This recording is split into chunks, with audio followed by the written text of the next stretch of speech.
Good evening, everyone. A very good evening to all of you, बच्चों. We are live with another session of the संकल्प batch gate 2022 network analysis. तो यार वापस आपके लिए लेके आ गए हैं नेटवर्क एनालिसिस की एक और क्लास. और जैसा आपने देखा कल हमने एकदम बेसिक चीजों पे बात की थी. चार्ज के बारे में बात की, करंट के बारे में बात की, वोल्टेज के बारे में बात की, ईएमएफ के बारे में बात की. तो इतनी बेसिक क्वांटिटीज मैंने आपको समझाई. आज उन बेसिक क्वांटिटीज को आगे बढ़ाएंगे, बात करेंगे एनर्जी की, बात करेंगे हम लोग इसके अलावा पावर की. ये सारी चीजें बात करेंगे और बात करेंगे नेटवर्क एलिमेंट्स के क्लासिफिकेशन की. तो यार तैयार हो जाओ. अब से ये क्लास डेली आपकी 6:30 बजे चला करेगी शाम को. तो सब लोग रेडी रहें. ज्यादा से ज्यादा बच्चों तक पहुंचा दो यार. इंफॉर्मेशन कन्वे कर दो कि अंकित सर लाइव आ गए हैं, सबको जुड़ना है सेशन में, इमीडिएटली ज्वाइन करना है. चलिए तो शुरू करते हैं. Let me start by introducing my self. My name is Ankit Goyal. I got AIR1 twice in GATE in 2014 and 2018. I was awarded President of India Gold Medal in the year 2013 when I graduated from IIT Indore. Till date, I have trained more than 1 lakh students in the online and the offline classes and presently working as a director at an academy for GATE department.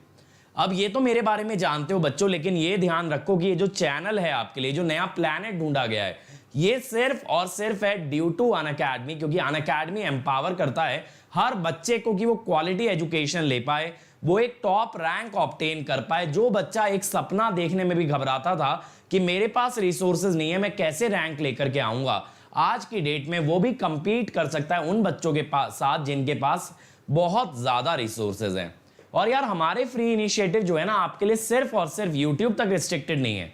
They are also available on the Unacademy learning app. आप Unacademy app पे जाओ, कोई भी free initiative आपको देखने का मन करता है, आप वहां पे उस पर क्लिक करके इनवाइट कोड में लिख देना अंकित ESE and you can unlock that free initiative. Other than this यार देखो, मेरी सारी स्पेशल क्लास आपको एक जगह मिल जाएंगी बेटा. आजकल मैं नेटवर्क के PYQ लगवा रहा हूं दोपहर 1 बजे और शाम को 5 बजे. तो आप यहां पे आके लगा सकते हो नेटवर्क के PYQ. अभी AC एनालिसिस करवा रहा हूं, तो AC एनालिसिस अगर आपने पढ़ रखा है तो यहां आके कर लो, नहीं पढ़ रखा बाद में कर लेना. आपको प्रैक्टिस के लिए और क्वेश्चन चाहिए होते हैं, इस लिंक पे जाना, नेटवर्क एनालिसिस के अंदर जाना, आपको नेटवर्क के प्रैक्टिस क्वेश्चन मिलेंगे और नेटवर्क के प्रीवियस ईयर क्वेश्चन भी इसी लिंक पे मिलेंगे. तो आपको नेटवर्क में क्या मदद होने वाली है? PYQ and practice question. Even signal के प्रैक्टिस क्वेश्चन आपको यहां मिल जाएंगे. ठीक है. इसके अलावा यार अगर आप प्लस पे आते हो तो आपको मिलता है इंडिया के सभी टॉप एजुकेटर का गाइडेंस. वहां पे उनके कॉम्प्रिहेंसिव के साथ क्रैश कोर्स और कंटेंट के नाम पे daily assignment, weekly quiz, test series, question bank और बेटा डाउट क्लियरिंग. अब इसके अलावा एक सब्सक्रिप्शन में सारे बैचेस, सारे ब्रांचेस ओपन होते हैं. 1 year, 2 year, 3 year, foundation, placement, interview, PSU, हर तरह की गाइडेंस दी जाती है. कोई क्लास मिस हो जाए तो आपके रिकॉर्डेड क्लासेस आप कितनी बार भी देख सकते हो. इसके अलावा बेटा आप चाहें तो जा सकते हैं आइकॉनिक पे, जहां प्लस बेनिफिट्स के साथ साथ एक पर्सनल कोच मिलेगा जो कि आपको गाइड करेगा पूरी तरह से तैयारी कैसे करनी है, आपका पूरा स्टडी प्लानर बनवाएगा. इसके अलावा मेरे बच्चों आपको टीचर्स देंगे पर्सनलाइज अटेंशन. इसके अलावा आपको मिलेगा टेस्ट का सेपरेट एनालिसिस, जहां आपकी स्ट्रेंथ और वीकनेस पे बात होगी. और ना सिर्फ इतना, आपको स्टडी मटेरियल एक्स्ट्रा मिलेगा और एक डेडिकेटेड टीम जो कि आपके सारे डाउट्स को क्लियर करेगी. अच्छा चलो मैं ठीक है एक बार आज ये लिंक चेक कर लूंगा if it is not working. तो बेटा यहां पे अगर प्लस पे आना चाहते हो तो use the code Ankit ESE और आप इमीडिएटली प्लस पे आ सकते हो. तो कोड एक काम अनेक, फ्री हो, प्लस हो या आइकॉनिक हो, कोड बेटा आपका एक ही चलता है, दैट इज अंकित ESE. ठीक है, तीनों प्लान्स पे चलता है. अब देखो यार 17 तारीख से नया बैच आ रहा है प्लस पे, यानी कि वेंसडे से, जिसमें मैं स्टार्ट करने वाला हूं एनालॉग इलेक्ट्रॉनिक्स. कंप्लीट डिटेल में होने वाला है. डेली होमवर्क दिया जाएगा, हर संडे आपका टेस्ट लिया जाएगा, प्रॉपर स्ट्रक्चरिंग के साथ कोर्स चलेगा यार. तो यहां पे अगर आप ज्वाइन करना चाहते हो बेटा जल्दी से जल्दी ज्वाइन कर लो, देर मत लगाओ. सिंपल यूज कर लो कोड अंकित ESE और इमीडिएट आ जाओ, क्योंकि 17 तारीख से मैं एनालॉग लेके आ रहा हूं आपके लिए. ठीक है भाई. और 2023 वाले बच्चों के लिए भी एनालॉग स्टार्ट हो रहा है 17 तारीख से. 16 को मेरा नेटवर्क खत्म हो जाएगा, 17 से मैं स्टार्ट कर दूंगा एनालॉग. अब अंकित ESE कोड का यूज करके आपकी 1 ईयर की फीस है 27,225, 18 मंथ्स 34,650, 2 ईयर 39,600। 2 ईयर के लिए जाना पर मंथ कॉस्ट मिनिमम है और मैक्सिमम बेनिफिट्स इसके अंदर आपको मिलते हैं, जिसके तहत आप कोई भी एग्जाम क्रैक कर सकते हो। और ना सिर्फ इतना, आइकॉनिक के लिए अगर जाते हो तो अंकित ऐसी कोड लगा के 1 ईयर का आपका फीस होता है 45,225, 2 ईयर का होता है 66,600। 2 ईयर के लिए जाना पर month cost is minimum and you can take it on EMI। ठीक है, और ये है मेरा अनअकैडमी प्रोफाइल यार, मुझे फॉलो जरूर करना और यहां पे आप मुझे मैसेज भी कर सकते हो। ठीक है, अब क्वेश्चन ये है कि सर आज का लेक्चर 1 आवर का है। बेटा बिल्कुल 1 आवर से ऊपर जाएगा आज का लेक्चर, लेकिन एक चीज है, आपका ये जो क्वेरी आ रहा है कि सर सारे सब्जेक्ट कराओगे ना इस चैनल पे, इस चीज को मैं गारंटी नहीं करूंगा। क्यों गारंटी नहीं करूंगा? क्योंकि मैं देख रहा हूं आपका रिस्पॉन्स कितने तेज रेट से गिरता है। जब हमने ये लेक्चर सीरीज स्टार्ट की थी तो हमारे पास 200 से ज्यादा बच्चे थे, आज की डेट में 100 टच कर पाना मुश्किल है। तो बेटा मुझे ये लगता है कि आप लोग जो है ना, आप लोग वही चीजें लाइक करते हो कि once in a while lecture हो जाए, रोज रोज लेक्चर होने की क्या जरूरत है, या फिर कंप्लीट क्यों पढ़ा रहे हैं सर फ्री में? सर को तो क्रैश कोर्स कराना चाहिए, क्योंकि वही होता है हर जगह, क्रैश कोर्स ही कराया जाता है फ्री में, कोई पूरा क्यों पढ़ाए? अगर बेटा इस तरह की फीलिंग है तो बेटा मैं कहां से इतना मोटिवेशन लेके आऊंगा कि आप लोगों को फ्री ऑफ कॉस्ट सारा सिलेबस करवा पाऊं? बताओ। ये तो मेरे को टीचिंग में मजा आता है, इसीलिए मैं आपके लिए नेटवर्क स्टार्ट किया कि यार मुझे नेटवर्क पढ़ाना है, एक बार मुझे यूट्यूब वाली फैमिली तक भी अपना नेटवर्क का नॉलेज पहुंचाना है, तो मैंने स्टार्ट किया। वरना एक चीज बताओ यार, आप लोगों का जो एक तरह से अटेंडेंस देख करके ना कहीं से कहीं तक भी ये इंटरेस्ट डेवलप नहीं होता कि नहीं यार इन बच्चों को ना सिलेबस कंप्लीट कराया जाए, क्योंकि लगता है कि हम लोग बच्चे आ ही नहीं रहे तो मैं क्या करूं? बताओ, नहीं आते लोग, हम तो क्या करें सर? बेटा तुम्हारे करने की बात नहीं है ना, बात यह है कि ऐसा नहीं हो सकता यूट्यूब पे कल को कि एक बच्चा आए और आप कहो कि sir free classes full on लगनी चाहिए। ठीक है, फास्ट पढ़ा रहा हूं बेटा, इसको फास्ट बोलोगे, बच्चे बोलते हैं कि सर इतना स्लो क्यों पढ़ा रहे हो, फास्ट जाओ। तुम कह रहे हो फास्ट क्यों पढ़ा रहे हो सर, स्लो जाओ। गजब करते हो यार। अब कैसे मैं ऐसे दो बच्चों को एक साथ टैकल करूं? बताओ। एक बच्चा कह रहा है कि सर फास्ट पढ़ा रहे हो स्लो कर लो, एक कह रहा है स्लो पढ़ा रहे हो फास्ट कर लो। चलो आ जाओ। अब देखो एक बार रिकैप कर लेते हैं कि हम क्या क्या क्वांटिटी समझ चुके हैं, क्या क्या क्वांटिटीज हम समझ चुके हैं। तो मैंने आपको लास्ट लेक्चर के अंदर, और फिर कहते हो यार कि स्लो पढ़ाओ सर, फिर कहते हो सर ये टॉपिक खत्म कब होगा, ये सब्जेक्ट खत्म कब होगा। यार स्लो भी पढ़ना है, स्लो भी पढ़ना है, सब्जेक्ट भी इमीडिएटली खत्म करना है, मतलब कैसे सारी चीजें एक साथ करें? चलो देखो, चार्ज के बारे में हमने बात की यार, करंट के बारे में हमने बात की, ठीक है, फिर हमने वर्क डन के बारे में बात की, वर्क डन की मदद से हमने बात की पोटेंशियल डिफरेंस के बारे में,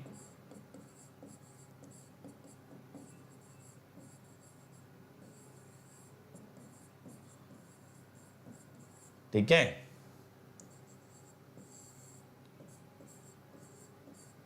पोटेंशियल के बारे में मैंने आपको बताया।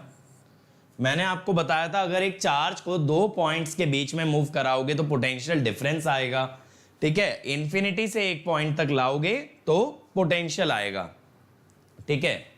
अब देखो कुछ बच्चे बोल रहे हैं कि स्पीड है, स्पीड सही है, कोई बोल रहा है स्लो है फास्ट करो, कोई बोल रहा है फास्ट है स्लो करो। भाई तुम लोगों को देख करके ना सिर चकरा जाता है, इसीलिए लगता है कि प्लस में पढ़ाना कितना आसान है। बच्चे आते हैं रोज क्योंकि उन्होंने फीस पे कर रखा है, तो अब नहीं भी आएंगे तो माँ बाप तो भेज के मानेंगे कि बैठ पढ़ सुबह सुबह उठ के। अब यहाँ पे फ्री पढ़ा रहे हैं ना, तो बच्चे उतने इंटरेस्ट से आते हैं, ठीक है। इससे ज्यादा बच्चे पता है डेली प्लस क्लास में आते हैं, इससे ज्यादा बच्चे। अब आप मुझे खुद सोच करके बताओ यार, पेड क्लास में बच्चे फ्री क्लास से ज्यादा कैसे हो सकते हैं? सोचने वाली बात है, खुद सोचना ये बात, पेड क्लास के बच्चे फ्री से ज्यादा कैसे पॉसिबल है? बट होता है भाई ऐसा, ठीक है। और टीचर का पता है क्या होता है, जहां बच्चे वहां टीचर, वैसा होता है हिसाब। टीचर का मोटिवेशन सिर्फ बच्चों से बनता है। आप लोग जो हो ना, आप लोग थोड़े से लेजी हो। पता है हमारी जो IIT JEE की टीम्स हैं, वहां पे मैंने देखा है बच्चे जो हैं लेक्चर को इतना शेयर करते हैं कि आग लगा देते हैं, लेकिन तुम लोग क्या है, तुम लोगों को बस अपने से मतलब है कि हम आ गए ना, हमारे लिए बहुत है, हम थोड़ी ना शेयर कर देंगे यार, हम शेयर करेंगे तो इज्जत घट जाएगी हम लोगों की। बट वहाँ देखो आईआईटी वाले बच्चे, आईआईटी वालों को मैंने देखा है, ट्विटर हो, व्हाट्सएप हो, इंस्टाग्राम हो, हर जगह लेक्चर शेयर करके कि हमारे सर हमें फ्री पढ़ा रहे हैं, हम इतना तो कर ही सकते हैं कि हम शेयर करें। और यही हमारी बात हुई थी आप लोगों से, ये डिस्कशन हुआ था कि सर हम शेयर करके आया करेंगे, ठीक है। एवरी टीचर इज बैशिंग अस। बेटा क्यों तुम्हें टीचर डांट रहे हैं बताओ? इस टाइम तो कॉलेज की क्लास भी नहीं होती है। चलो अब देखो, आज हम लोग जो क्वांटिटी स्टार्ट करने वाले हैं, first is the energy.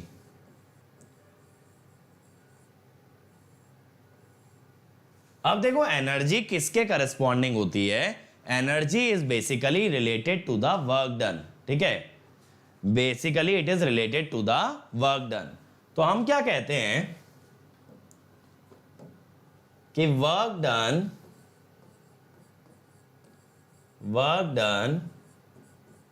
Bye an external agent.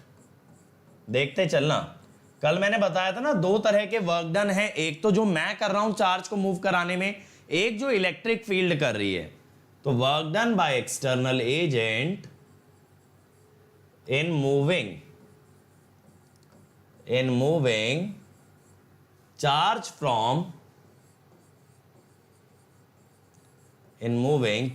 from one point to another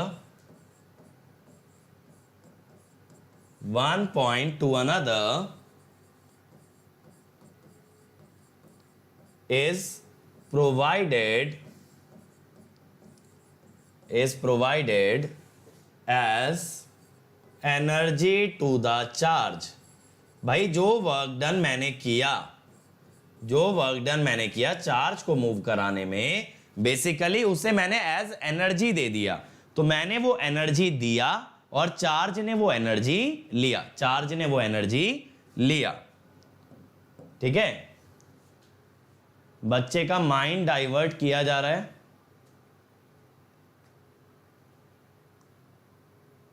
क्या बोल रहे हो? बच्चे का माइंड डाइवर्ट किया जा रहा है सर। देखो अब समझो, ये मान लो ये हमारे बच्चे हैं, इस बच्चे का ना कुछ नाम रख देते हैं। चलो कुछ अच्छा नाम रखते हैं यार, चिंकू रख देते हैं। चलो ये हमारा चिंकू है, आप ही के जैसा बच्चा है। अब मान लो यार कि ये इलेक्ट्रिक फील्ड है। अब भाई इलेक्ट्रिक फील्ड ये चाहती है कि ये जो मेरे पास प्लस क्यू का चार्ज है ना, ये चाहती है इलेक्ट्रिक फील्ड की इधर की तरफ मूव करे। लेकिन हमारा चिंकू कह रहा है नहीं भाई नहीं, मैं तो इसे मूव कराऊंगा अपोजिट डायरेक्शन में। तो चिंकू इसे ऐसे मूव कराता है। ये कौन मूव करा रहा है? बाय चिंकू। तो चिंकू क्या कर रहा है? चिंकू एनर्जी दे रहा है चार्ज को। तो एनर्जी फ्लो कर रही है, energy from Chinku to Q.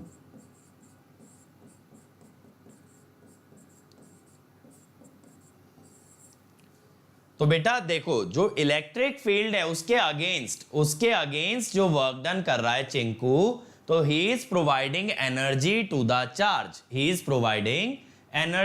Charge. सही है। तो इसका मतलब क्या हुआ कि जो भी वर्क डन हम एक्सटर्नली करते हैं, that goes as the energy into the system. ये बात क्लियर हो गई? भाई नोट डाउन किया यहां तक? मैं बोलता हूं साथ साथ लिखते चला करो, और जो चीजें मुझे डिक्टेट करनी है वो मैं डिक्टेट कर दूंगा। तो बताओ यहां तक लिखे हो कि नहीं लिखे हो? बताओ। ये क्यू छोटा बना लेते हैं क्योंकि हमने फिगर में छोटा क्यू दिखा रखा है। तो ये लो, छोटा क्यू आ गया। चलो तो एक पॉइंट लिखना, whenever a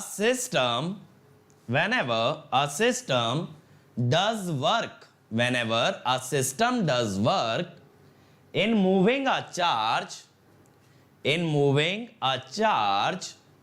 from one point to another, whenever a system does work in moving a charge from one point to another, it provides energy to the charge. It provides energy to the charge. That is system releases energy. System releases energy and charge absorbs energy. System releases energy and charge absorbs energy.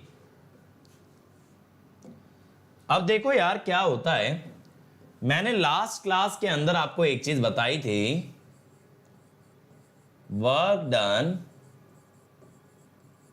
Bye a battery, यह आया था ना?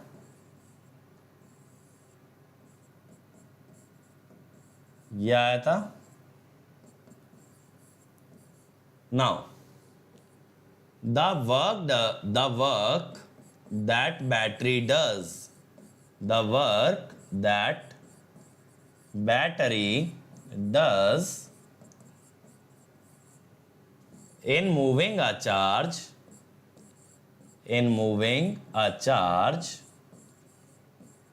is actually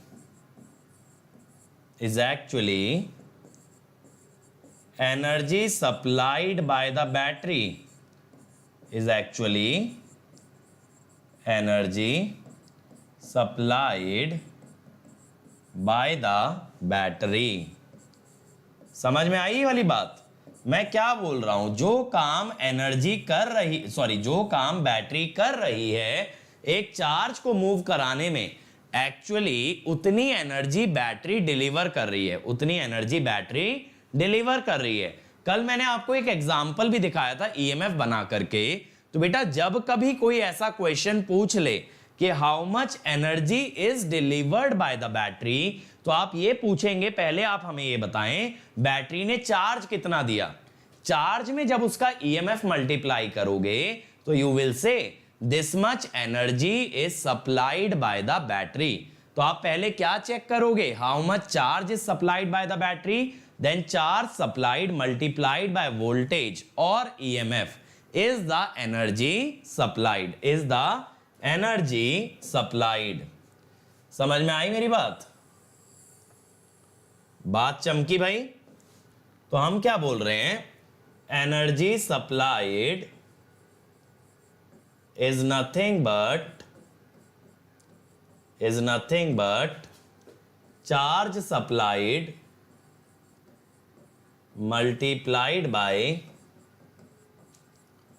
voltage। और मैंने आपको EMF और voltage में फर्क भी बताया था ना। ईएमएफ मैंने क्या बताया था, बैटरी का इंटरनल वोल्टेज होता है जबकि करंट जीरो होता है। तो EMF is nothing but the voltage between the two terminals of a battery when no current flows through the battery. ये क्लियर हो गया, चार्ज सप्लाइड इनटू वोल्टेज। चल अब हम अगली टर्म पे आते हैं जिसका सभी लोगों को इंतजार रहता है, दैट इज पावर। ठीक है, पावर के बारे में बात करते हैं। ये काफी लोगों का डिमांड रहता है कि बहुत अच्छे से समझना भी है और कायदे से ये सब्जेक्ट की नीड भी है यार। सब्जेक्ट के अंदर ये बहुत जरूरी है कि हम पावर को बहुत अच्छे से समझें, क्योंकि बिना पावर के ना नेटवर्क अधूरा है।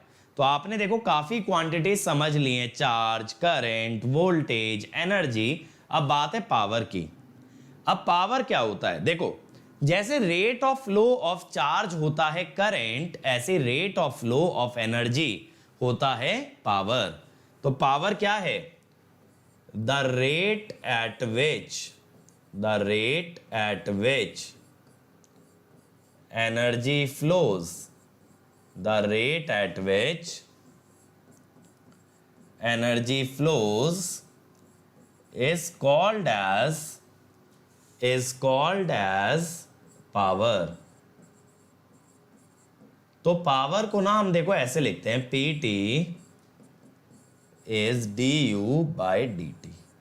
आप कहोगे सर ये P of t क्या है, P of t क्या है? सर किसी फॉर्म से इलेक्ट्रिकल एनर्जी में कन्वर्ट होती है उसे भी ईएमएफ कहते हैं। नहीं बेटा, ऐसा नहीं है। ईएमएफ का मतलब होता है इलेक्ट्रोमोटिव फोर्स।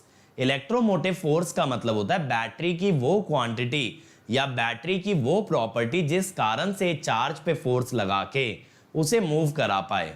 ठीक है, ये चार्ज पे फोर्स लगा के उसे मूव करा पाए, उसे कहते हैं इलेक्ट्रोमोटिव फोर्स। समझ रहे हो?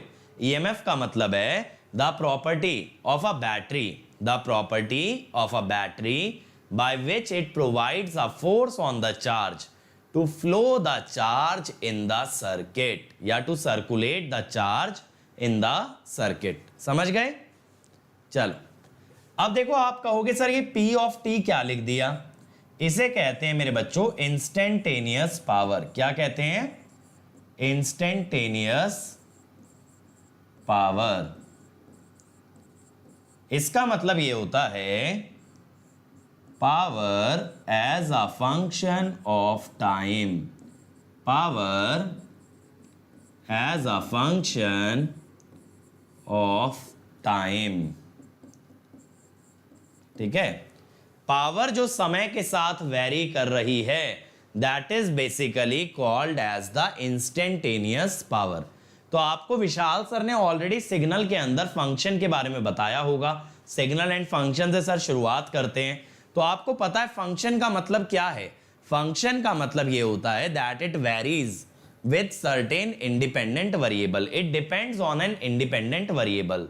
तो वही है, यहां पे पावर खुद टाइम के साथ वेरी होती है, इसीलिए इसको इंस्टेंटेनियस पावर कह रहे हैं। इंस्टेंटेनियस पावर का मतलब power at any instant, power at any instant.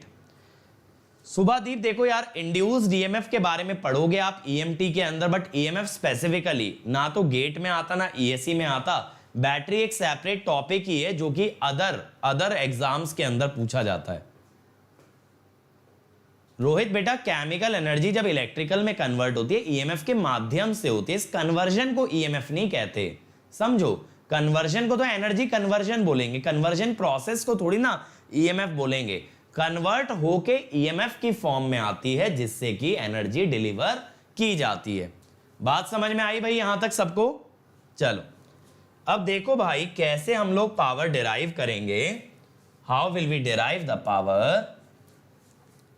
तो हम कहते हैं यार energy is nothing but charge into potential difference. So what is power? It is the derivative of energy, यानी dq by dt into v, इसका मतलब I into v। तो इसीलिए आपको ऐसा बोल दिया जाता है, आपको ना बहुत जगह डायरेक्टली ये बता दिया जाएगा कि इंस्टेंटेनियस पावर सर कैसे निकालें, इंस्टेंटेनियस पावर कैसे निकालें।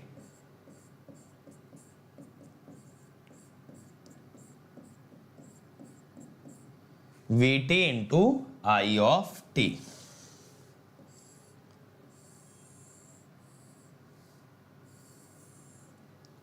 समझ गए? हम क्या कह रहे हैं कि वोल्टेज और करंट खुद भी टाइम का फंक्शन है। तो जब आप वोल्टेज और करंट को मल्टीप्लाई करते हो तो what do you get? You get the power as a function of time, power as a function of time. ठीक है, तो ये क्या है? ये है आपकी इंस्टेंटेनियस पावर और इसकी यूनिट होती है वॉट। वॉट एक साइंटिस्ट थे जो कि जिन्होंने पावर के बारे में फॉर्मुलेशन दिया था, पावर का कंसेप्ट दिया था, तो इसीलिए इसकी यूनिट क्या कर दी गई? वॉट कर दी गई। तो इसकी यूनिट क्या होती है? वॉट। ठीक है। कांस्टेंट पावर देखो, अगर ये P ऑफ T की वैल्यू कांस्टेंट हो गई, अगर ये P ऑफ T की वैल्यू कांस्टेंट हो गई तो इसे कांस्टेंट पावर कह दोगे। ठीक है, but instantaneous power can be constant, instantaneous power can be constant. ये बात क्लियर है? चल अब प्लस पे मशीन कब स्टार्ट करोगे? बेटा जून के आसपास करेंगे, मई मिड के बाद ही करेंगे जो भी करेंगे। ठीक है, कोर सब्जेक्ट्स जून वाले सीजन में स्टार्ट होंगे।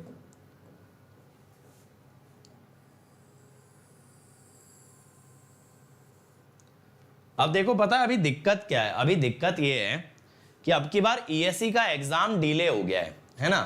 तो अब बच्चों को क्या लग रहा है कि ईएससी के लिए सिलेबस फिर से कराया जाए, जबकि मेरे भाई ईएससी का एग्जाम अगर जैन के अंदर होता तो कायदे से तो ईएससी का सिलेबस करवाया जा चुका होता है ना। ईएससी का सिलेबस आपका करवाया जा चुका है, बात को समझो, ठीक है। तो आप अगर ये सोच रहे हो ईएससी 2021 के लिए दोबारा से कोर सब्जेक्ट पढ़ा दिए जाएं, तो बेटा वो गेट 2021 के साथ साथ ईएससी 2021 के लिए भी हो चुके। अब जो भी सब्जेक्ट्स मैं पढ़ा रहा हूं वो गेट 2022 और ईएससी 2022 को देखते हुए पढ़ा रहा हूं। ये तो एग्जाम डिले हो गया यार, मान लो एग्जाम को ईएससी वाले 4 महीना और डिले कर दें तो क्या एक बार और कोर्स कराया जाना चाहिए? नहीं, एग्जाम डिले हो गया, आपको कंटेंट पूरा प्रोवाइड किया जा चुका है तो आप उससे कवर करो। अब आपने तब कवर नहीं किया कि एग्जाम डिले हो चुका है, तो बेटा फिर ये आपकी गलती रही ना। आपने ये सोचा एग्जाम डिले है, मैं अभी क्यों पढ़ूं, ठीक है, तो वो गलत है। चलो आगे चलें। अब इसके अंदर बेटा एक कंफ्यूजन सबको रहता है कि सर कब पावर डिलीवर्ड मानी जाती है और कब पावर एब्जॉर्ब्ड मानी जाती है। ये चीज आप लोग सोचते हो हमेशा, इस पे आप लोग बात करते हो हमेशा, और ये आपको हर कोई बताता भी है साइन कन्वेंशन। तो पहले मैं आपको बता देता हूं फिर मैं एक्सप्लेन करता हूं, ठीक। तो पहले हम बात कर लेते हैं कि साइन कन्वेंशन होता क्या है, सही है। समझना चाहोगे साइन कन्वेंशन आया कहां से है? पढ़ा तो आपने बहुत बार होगा और बहुत सारे टीचरों ने भी बताया होगा, but have you ever thought कि ऐसा क्यों होता है? कभी ऐसा सोचा ऐसा क्यों होता है? देखो क्या होता है, हम ये बोलते हैं कि मान लो ये वोल्टेज है, अगर इससे करंट आई, अगर करंट आई पॉजिटिव टर्मिनल से निकलता है, if current I leaves positive terminal,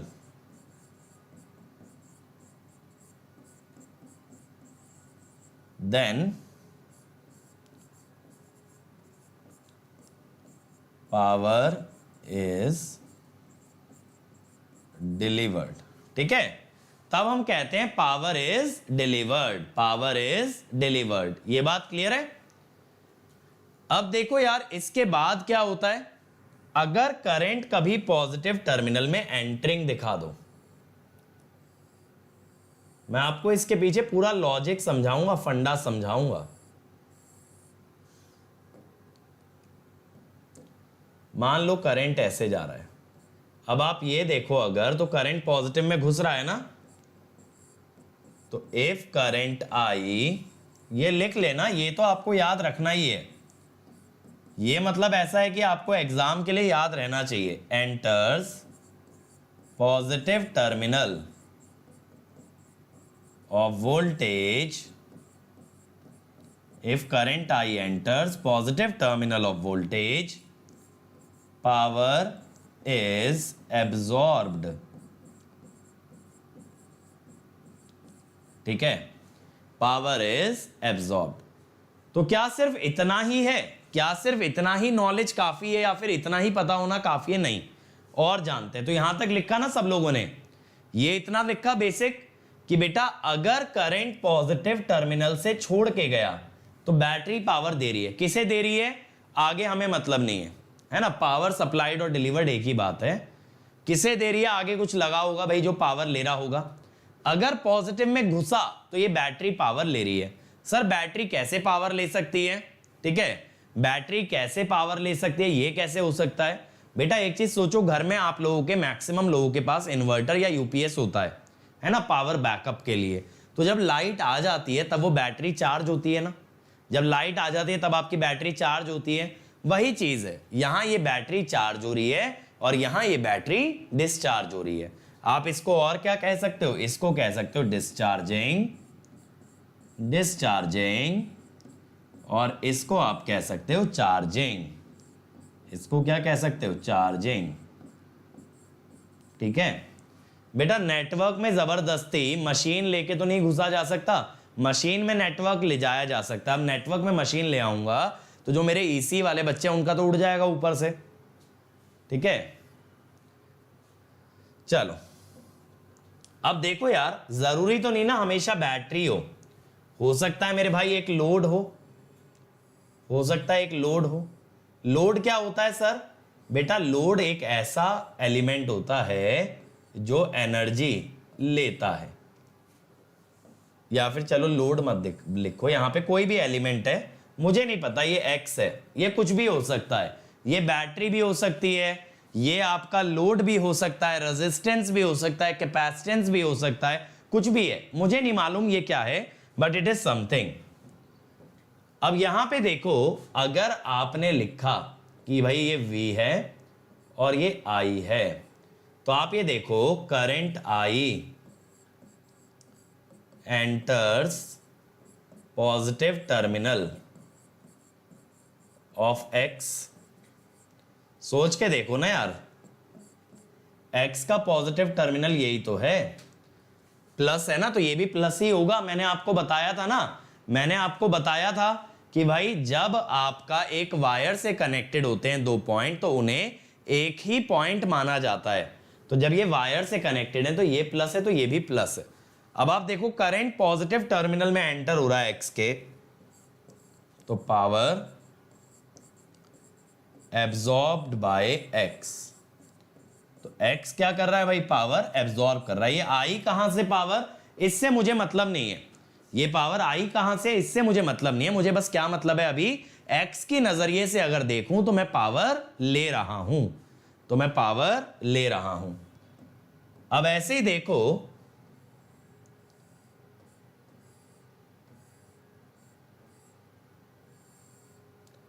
अगर ये एक्स है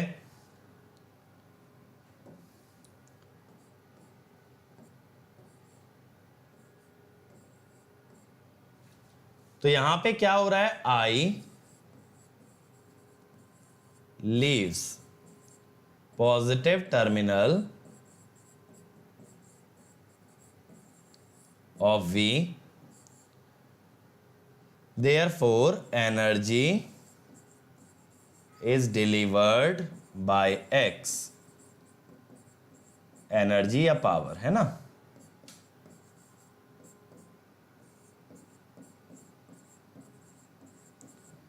अब क्या सिर्फ इतनी नॉलेज काफी है? नहीं मेरे भाई, देखो अब क्या होता है ना, ये जो साइन कन्वेंशन है, ये जो साइन कन्वेंशन है, ये तो आपने डायरेक्शन देख के जज कर लिया, डिलीवरी या एब्जॉर्प्शन, लेकिन इसके बाद ना इसको वेरीफाई भी करना पड़ेगा।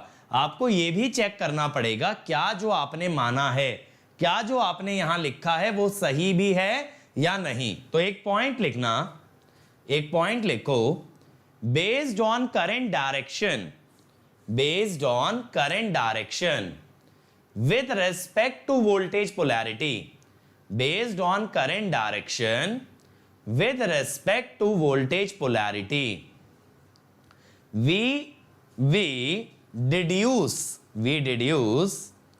whether power is absorbed, we deduce whether power is absorbed or delivered, whether power is absorbed or delivered।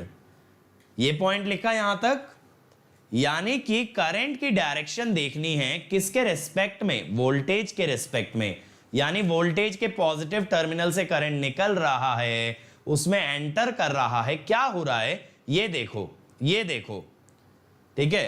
Prathamesh बेटा अभी एक्टिव पे मत जाओ, अभी एक्टिव पे मत जाओ, उस पे भी आऊंगा मैं, एक्टिव पैसिव भी समझाऊंगा। बेटा बैटरी पावर एब्जॉर्ब भी करती है, ये सोचो ना, बैटरी कहां से लाती रहेगी पावर? हमेशा सोच के देखो, बैटरी ऐसे इनफाइनाइट पावर कहां तक लाती रहेगी? आपके पास जो सेल आते हैं, जो आप रिमोट में यूज करते हो अलग अलग जगह, दो तरह के होते हैं ना, रिचार्जेबल और नॉन रिचार्जेबल। तो जो रिचार्जेबल है उसमें क्या हो रहा है? क्या बैटरी चार्ज नहीं हो रही है? होती है, बैटरी चार्ज भी होती है। बैटरी कैसे हमेशा डिलीवर कर सकती है? ठीक है, ये सारे बेसिक फंडामेंटल मैं आपके बनाऊंगा एक एक करके, बट अभी इसको रियल लाइफ से रिलेट करो मेरे भाई, इसको रियल लाइफ से रिलेट करो। अगर ऐसे सिर्फ फंडा फंडा पढ़ते जाओगे ना, इस पे सोचोगे नहीं थोड़ा सा भी, तो फिर कुछ मतलब नहीं है, फिर यानी तुमने इंजीनियरिंग सीखी नहीं। इंजीनियरिंग क्या है बेटा? हमारे चारों तरफ जितने भी डिवाइसेस चल रहे हैं, जितने भी डिवाइसेस चल रहे हैं, उनकी रियल लाइफ एप्लीकेशन, उनको समझे ये कैसे चल रहा है। We are engineers. हम सिर्फ फॉर्मूला अगर पढ़ लेंगे तो कैसे समझेंगे बताओ। थैंक यू किशोर बेटा, अभी बाकी है पावर सिस्टम, अभी पूरा नहीं हुआ है। चलो सुनो मेरी बात, मैं आपको क्या बता रहा था कि हमने ये तो डिड्यूस कर लिया कि एनर्जी एब्जॉर्ब्ड है, पावर एब्जॉर्ब्ड है या पावर डिलीवर्ड है, लेकिन इसे वेरीफाई भी करना पड़ेगा। नेक्स्ट पॉइंट लिखना, to verify our deduction, we have to calculate power. To verify our deduction, we have to calculate power as product of voltage and current, as product of voltage and current. And if, अब लिखना if, इसके नीचे सब point करके लिखना, इसके नीचे सब पॉइंट करके लिखो। if के बाद एक तरह से सब पॉइंट माने एरो बना लो, डॉट बना लो, कुछ भी लगा लो। एंड इफ, पहला सब पॉइंट लिखो, power is positive, that means our deduction was correct, दूसरा sub point, power is negative, then our deduction is wrong, देखो कहने का मतलब ये हुआ कि मान लो मेरे भाई, मैंने ना आपको ऐसा कुछ सिस्टम दिया, सपोज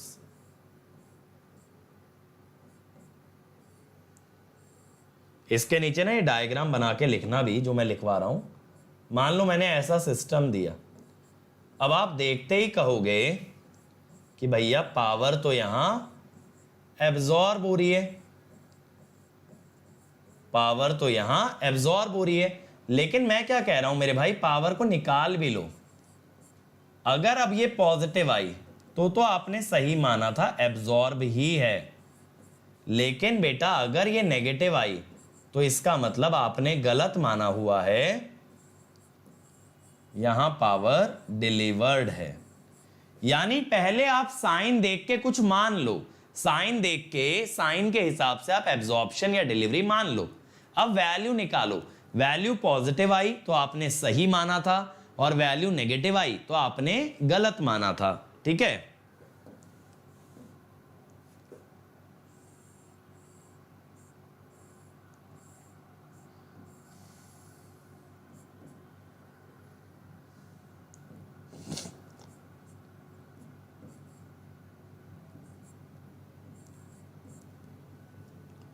अब देखो यहां पे आपने मान लिया पावर डिलीवर्ड है भाई, पॉजिटिव से बाहर जा रहा है करंट, पावर डिलीवर्ड ले लिया। अब लेकिन अगर पावर VI के प्रोडक्ट से पॉजिटिव आई तो सही है, डिलीवर्ड ही होगी, लेकिन अगर पावर नेगेटिव आई तो ये एब्जॉर्प्शन होगा। अब ये मत सोचना सर पॉजिटिव माने एब्जॉर्ब, नेगेटिव माने डिलीवर, ना, पहले आप एज्यूम करो based on the current direction. Answer positive आया तो आपका जो एजम्पशन था वो सही है, आंसर नेगेटिव आया तो आपका जो एजम्पशन था वो गलत है, उससे उल्टा फिनोमिना चल रहा है। मुझे बताओ ये समझ आया, एब्जॉर्प्शन डिलीवरी समझ आया कि नहीं आया? जल्दी से बोलेंगे सब लोग, इज दिस नाउ क्लियर? कैसे एब्जॉर्प्शन और डिलीवरी की बात की जाती है, ये बातें क्लियर हुई या नहीं हुई? बोलो मेरे भाई, इज दिस क्लियर और नॉट? बताओ फटाफट। और अगर समझ आया, एकदम क्रिस्टल क्लियर हुआ, तो चैट में दिल बन जाने चाहिए, चैट में हार्ट बन जाने चाहिए। अगर आपको एकदम बढ़िया तरीके से क्लियर हो गया। दीपांकर कह रहे हैं नहीं समझ आया। दीपांकर बेटा क्या नहीं समझ आया बताओ?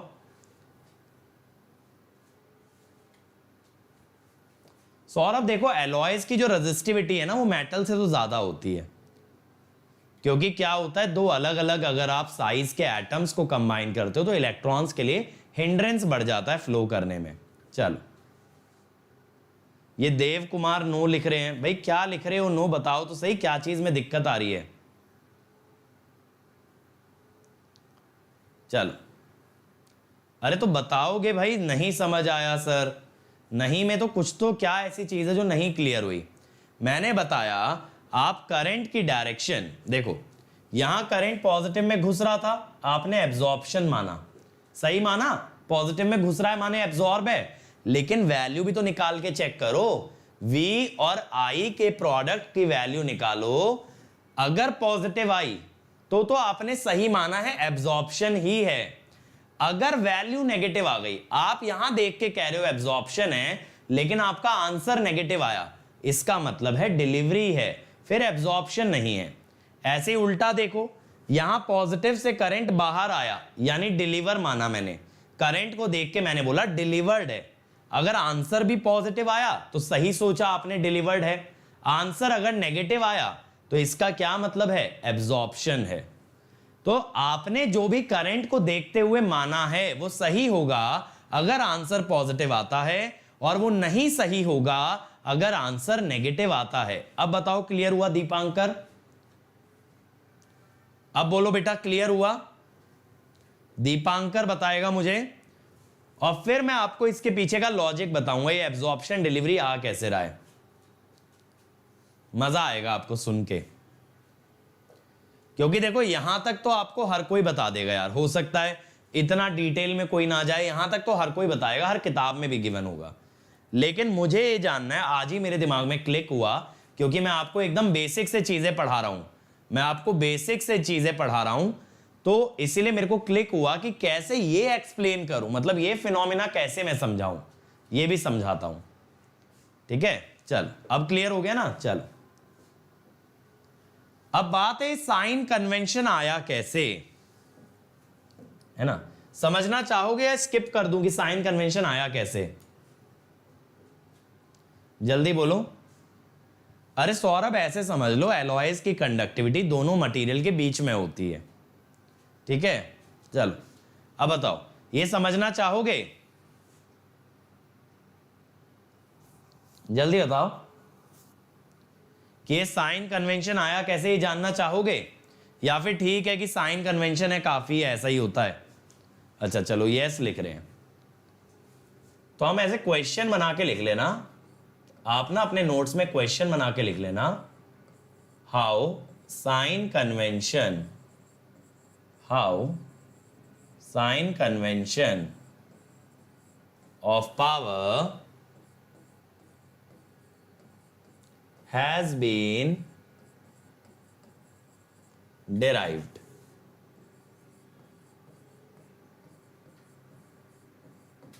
कैसे साइन कन्वेंशन पावर का डिराइव किया है, ठीक है? थैंक यू ब्लैंक बेटा, थैंक यू। क्या बोल रहे हो? 2x पे एक्सप्लेन कीजिए, वो 2x पे गजब कर रहे हो यार। मैं कोई टेप रिकॉर्डर हूं बेटा या तुम्हारे लिए यूट्यूब का सॉफ्टवेयर हूं, बताओ, जो कि मैं 2x पे एक्सप्लेन करूं? देखो अब जो पढ़ाने का स्टाइल है वो तो मेंटेन रहेगा ना बच्चे। अब ये हमारी एक बैटरी है, अब समझना, इलेक्ट्रिक फील्ड ऐसे होगी, ये क्या है, ये है internal field, internal field inside battery, plus से माइनस होती है ना इलेक्ट्रिक फील्ड। अब ये समझो यार, अगर चार्ज ऐसे निकला, कौन से चार्ज की बात कर रहा हूं, पॉजिटिव चार्ज की, अगर पॉजिटिव चार्ज ऐसे है बेटा तो करंट भी ऐसे ही होगा, ठीक है? Current always has same direction, as that of a positive charge,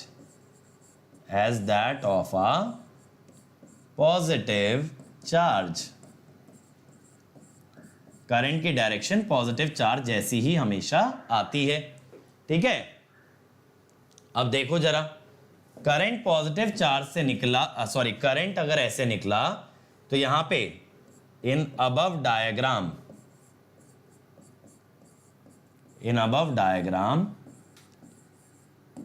charge देखो इलेक्ट्रिक फील्ड से अपोजिट फ्लो कर रहा है।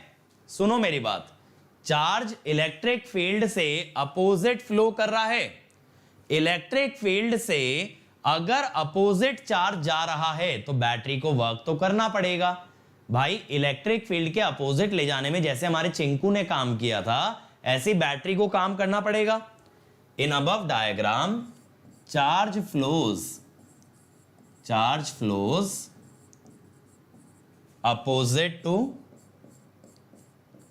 opposite to field and hence battery does work। Battery काम करती है, बैटरी वर्क करती है। और जब बैटरी वर्क कर रही है तो इसका क्या मतलब हुआ? It means battery delivers energy। तो हमने यही तो बोला था, अगर करंट पॉजिटिव टर्मिनल से निकला तो बैटरी वर्क करेगी, यानी बैटरी एनर्जी देगी। अभिनव कह रहे हैं कि चार्ज तो सर प्लस से माइनस जाना चाहिए। बेटा चार्ज अगर प्लस से माइनस जाता तो मुझे बैटरी की जरूरत कहां पड़ती? वो तो नेचुरली फ्लो कर जाता ना। फिर बैटरी कैसे वर्क करती, बैटरी कैसे एनर्जी देती? खुद सोच के देखो। एक सोर्स की जरूरत ही कहां थी हमें? सोर्स की जरूरत तो यही थी ना कि charge should come out of the positive terminal. अच्छा ऐसे सोचो, देखो दिखाता हूं, एक चीज और समझाता हूं। मान लो ये हमारी बैटरी है और इधर हमारा एक रेजिस्टेंस है, ठीक। अब आपके पास इलेक्ट्रिक फील्ड कैसे ऐसे है ना, तो जो एक्सटर्नल सर्किट है बेटा उसमें चार्ज ऐसे ही जाएगा इलेक्ट्रिक फील्ड की डायरेक्शन में। लेकिन देखो बैटरी में उल्टा जा रहा है ना, तो यानी कि मैं क्या कह रहा हूं यहां पे, इन external circuit charge flows in same direction as field, so work is done on system के ऊपर वर्क किया गया ना। अगर चार्ज इलेक्ट्रिक फील्ड के पैरेलल गया, inside battery charge goes opposite to field, so work is done by battery। अब clear है? एनर्जी डिलीवर्ड इसी को क्यों बोला? ये बात क्लियर है? एनर्जी डिलीवर्ड हमने क्यों बोला इसे? एनर्जी डिलीवर्ड बेटा इसीलिए बोला क्योंकि इलेक्ट्रिक फील्ड के अपोजिट बैटरी ने चार्ज को फ्लो कराया। बैटरी के अंदर चार्ज अगर अपोजिट गया है इलेक्ट्रिक फील्ड के, तो बैटरी को वर्क करना पड़ेगा। बैटरी वर्क करेगी माने बैटरी एनर्जी देगी या बैटरी पावर देगी, या बैटरी क्या करेगी? पावर देगी। बात समझ में आया? भाई? अब तो यहां पे देखो करंट पॉजिटिव से निकल रहा है, चार्ज पॉजिटिव से निकल रहा है, जिसको आपने डिलीवरी बोला भी था। और मैंने आपको ईएमटी के मदद से, इलेक्ट्रोस्टैटिक्स की मदद से यह प्रूव कर दिया कि बैटरी वर्क कर रही है, यानी बैटरी डिलीवर कर रही है। अभिनव अब क्या क्लियर नहीं हुआ बताओ बेटा? देखो ऐसा समझो, जब चार्ज अपनी नेचुरल टेंडेंसी पे जाएगा, चार्ज को जिस तरफ जाना चाहिए, अगर चार्ज उस तरफ जाएगा तो आपको बेटा वर्क करने की जरूरत नहीं है। ऐसा सोचो जैसे मान लो कि ये लैपटॉप है, ठीक है, लैपटॉप है।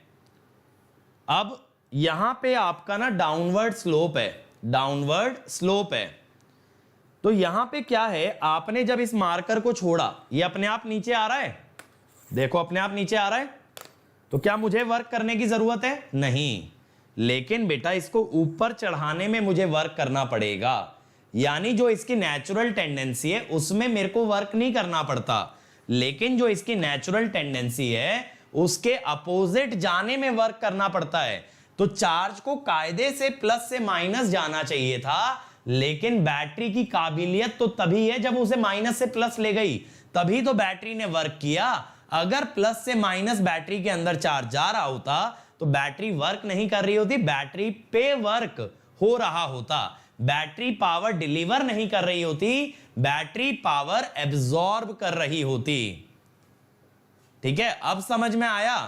अब समझ में आया कि नहीं आया? बोलो यार, अब समझ में आ गया?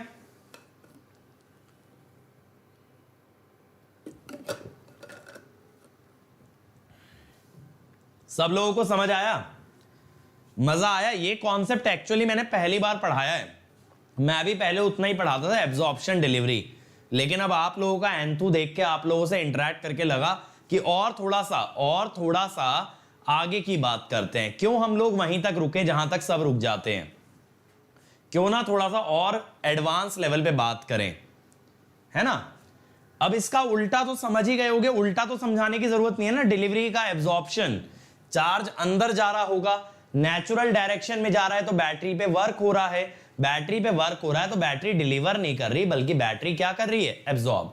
इसका अपोजिट समझाने की जरूरत है क्या? जल्दी बोलो, जल्दी बोलो, इसका अपोजिट समझाने की जरूरत है क्या कि अंडरस्टूड है? जल्दी बोलो, अंडरस्टूड है ना? समझाने की जरूरत तो नहीं है कि अगर चार्ज उल्टा जाता प्लस से माइनस तो नेचुरल टेंडेंसी होती, तो बैटरी पे वर्क हो रहा होता, बैटरी पे अगर वर्क हो रहा है तो बैटरी एनर्जी ले रही होती।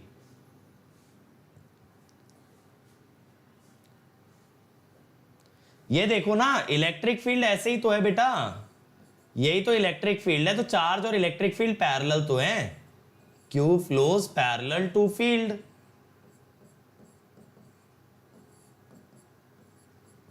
इन एक्सटर्नल सर्किट, इसमें कहां दिक्कत है?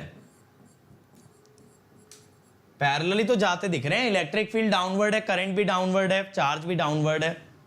ठीक है, चलो आगे चलें। अब देखो कुछ एक क्वेश्चन देखते हैं, ये देखना। In a electric circuit an energy of 9.25 microjoule is required to transport 0.5 microcoulomb from point A to point B. What is the potential difference that exists between the two point? ठीक है, चलो बताओ जल्दी से।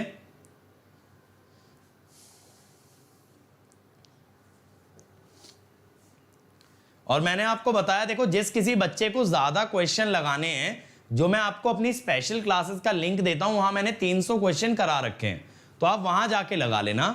लेकिन आपको हर फंडामेंटल पे, हर concept पे क्वेश्चन मैं क्लास के अंदर ही कराऊंगा। ठीक है, उससे ज्यादा लगाने हैं तो उससे ज्यादा क्वेश्चन के लिए आप स्पेशल क्लासेस देखना। अभिनव कह रहे हैं 18.5, चलो देख लें यार। अब एनर्जी हमको दिया है 9 एनर्जी Q इंटू V होता है,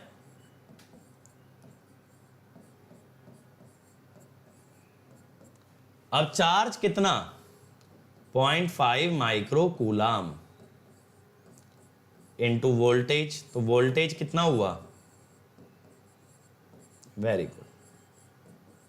ठीक है, पता है बहुत सारे बच्चों को ना ये बेसिक सा फंडामेंटल भी नहीं पता होता कि energy charge into potential difference होती है। वो लोग इतना रट चुके होते हैं power equal to V I, power equal to V I, कि energy equal to Q V, ये चीज भी भूल जाते हैं। सही है, चलो अगला देखो यार। How much work is done in moving a charge of 2 coulomb across 2 points having a potential difference 12 volt? How much work is done in moving a charge. अच्छा देखो, जब क्वेश्चन लगवा रहा हूं तो क्या करो ना, क्वेश्चन नंबर लिख लिया करो, क्वेश्चन 1 क्वेश्चन की जगह छोड़ के आप सॉल्व किया करो, और लेक्चर के बाद सिर्फ आपको क्वेश्चन अलग से नोट डाउन करना रहेगा। ठीक है, समझ गए? तो क्वेश्चन के लिए स्पेस छोड़ दिया करो 2-3 लाइनें, और लेक्चर के बाद सिर्फ आपको क्वेश्चन नोट डाउन करना रहेगा अपने नोट्स में, बाकी तो मैं लिखवा ही रहा हूं साथ साथ। तो ऐसा मत करना कि क्वेश्चन देखा और क्वेश्चन नोट डाउन करना स्टार्ट कर दो यार, फिर सॉल्व नहीं कर पाओगे, फिर टाइम वेस्ट होगा। अब देखो वर्क डन क्या होता है,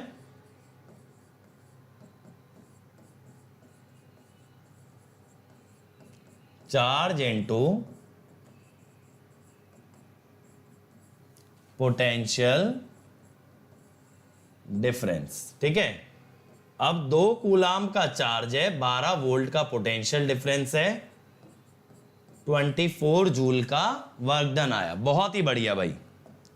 अगला देखो, a resistor has a voltage difference of 50 volt and 120 coulomb of charge passes per minute across a fixed point. What rate electrical energy is converted to heat?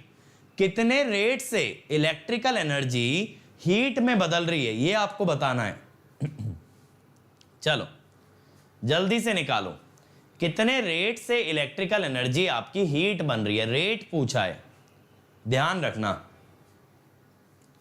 अभिनव कह रहे हैं 100। अभिनव बेटा इतनी बार क्यों लिखते हो, एक बार भी लिख दोगे तो भी आंसर यहीं तक पहुंचेगा। अब मैं तुम्हारा आंसर मान रहा हूं कि अभिनव ने 600 दिया है भाई। अभिनव 6 बार 100 लिख चुका, तो 600 कंसीडर कर रहा हूं, जो कि गलत आंसर है। ठीक है, 700 हो गया अब अभिनव का आंसर।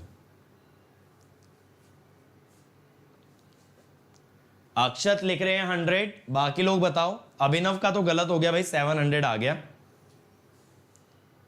श्रेया 100, शशांक 100। चलो देखते हैं। देखो ये जो इसने बोला है रेट ऑफ कन्वर्जन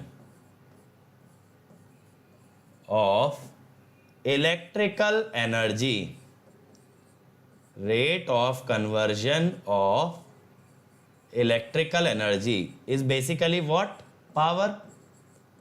पावर यही तो होती है, rate of conversion of electrical energy.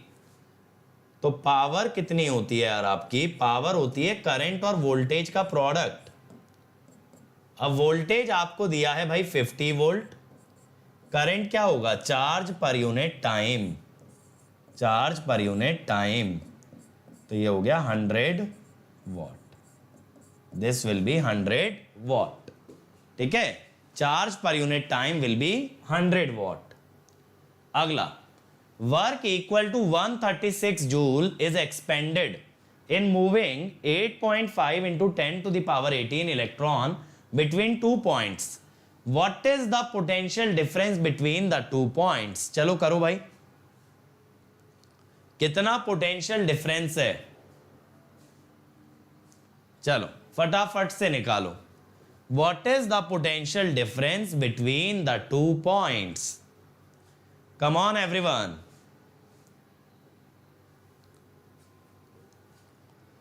ठीक है, अब नेटवर्क का बेसिक क्लियर हो गया ना भाई। अब तो समझ आ रहा है, 12th लेवल से ही उठा रहे हैं नेटवर्क।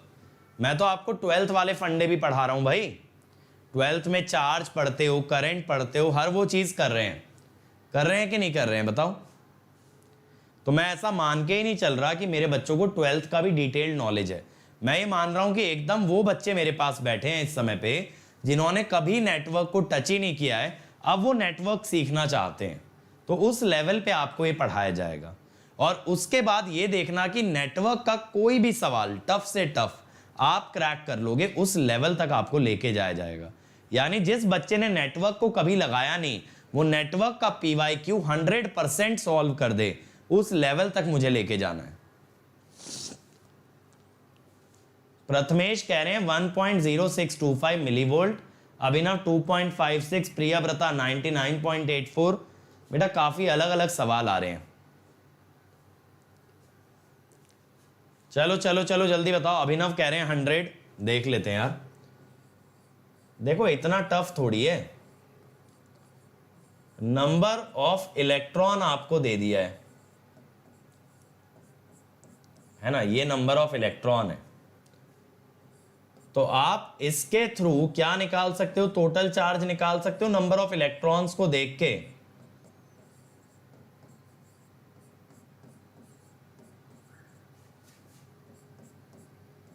कैसे? एक इलेक्ट्रॉन का चार्ज होता है भाई 1.6 into 10 to the power minus 19, 8.5 और फिर 6 से अगर मल्टीप्लाई करें 480, 510, 13.6 into 10 to the power minus 1, यही बन रहा है ना? 85, 850 और 85 इंटू 6, 85 इंटू 6 कितना हुआ? 480, 510, 1360। हाँ यही बनेगा।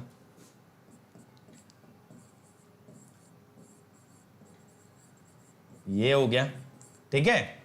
अब वर्क डन आपको दे रखा है, work done is 136 joule. Work done क्या होता है यार? चार्ज इंटू पोटेंशियल डिफरेंस होता है भाई।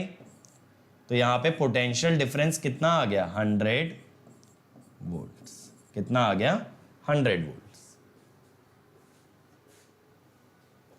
ठीक है। दीपक बेटा लक्ष्य बैच वाला प्रेफर करो, वो हिंदी में है। टेस्ला वाला पूरा का पूरा इंग्लिश में है। टेस्ला वाला थोड़ा सा कंसाइज है, फास्ट है। लक्ष्य वाला थोड़ा सा स्लो है, ज्यादा ग्राफिकल है। ये क्लियर हुआ भाई? चल यहां तक क्लियर है ना? अब मुझे ये बताओ, क्लासिफिकेशन वाला पार्ट कल से स्टार्ट कर लें पूरा का पूरा, क्योंकि आज अगर मैं पढ़ाऊंगा भी अगले 15-20 मिनट तो बहुत ज्यादा तो नहीं खींच पाऊंगा। तो उसको कल स्टार्ट करें क्या? Linear, non linear, active, passive, ये सब चीज। सौरभ बेटा मेजरमेंट अभी कोई जल्दी तो आएगा नहीं, क्योंकि मैंने मेजरमेंट देखा है किसी भी टीचर ने जब पढ़ाया है रिस्पॉन्स बहुत कचरा आया है। मुश्किल से 10-15 बच्चे मेजरमेंट अटेंड करते हैं, और इस तरह का सब्जेक्ट अभी मेरी उठाने की कोई इच्छा नहीं है जिसमें 10 से 15 बच्चे ही अटेंड करें। Really I don't want to engage in such a subject. ठीक है, फिर कल करें क्लासिफिकेशन वाला पार्ट स्टार्ट। चलो तो कल करेंगे आपका ये जो बेसिक फंडामेंटल क्वांटिटीज है ना, charge, current, voltage, power, energy, ये सारा पूरा हो चुका है। इसके लिए एकदम निश्चिंत रहेंगे।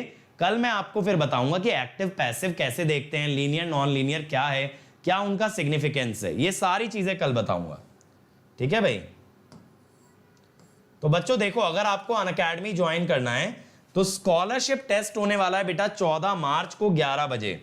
14 मार्च को 11 बजे अभी अनअकैडमी ऐप पे रजिस्टर कर लो simply by using the code Ankit ESE, जिससे कि आप स्कॉलरशिप टेस्ट का हिस्सा बन सकते हो और अनअकैडमी का पार्ट बन सकते हो। इसके अलावा देखो बेटा, अंकित ESE कोड से आपकी 1 ईयर की फीस हो जाएगी, that will be 27,225, 18 months 34,650, 2 years 39,600। तो 2 इयर्स के लिए जाओ, पर मंथ कॉस्ट इज मिनिमम, और यहां पे आप बिना किसी इंटरेस्ट के EMI पे भी परचेज कर सकते हो। और अंकित ESE कोड से आइकॉनिक 1 ईयर का हो जाएगा 45,225, 2 ईयर का हो जाएगा 66,600। 2 ईयर के लिए जाना, पर मंथ कॉस्ट इज मिनिमम, और आप EMI पे ले सकते हो विदाउट पेइंग एनी इंटरेस्ट। और जैसा मैंने बताया, मेरी अनअकैडमी आईडी है मेरे भाई, इसको फॉलो कर लो और मुझे यहां पे मैसेज भेज सकते हो। Thank you everybody, thank you. और मैं लिंक चेक कर लूंगा स्पेशल क्लास का, वहां नेटवर्क के PYQ और नेटवर्क के प्रैक्टिस क्वेश्चन पड़े हुए हैं। ठीक है, तो वो लगा लेना। चलो अब कल मिलेंगे बेटा same time 6:30 PM with the classification of network elements. Thank you everybody.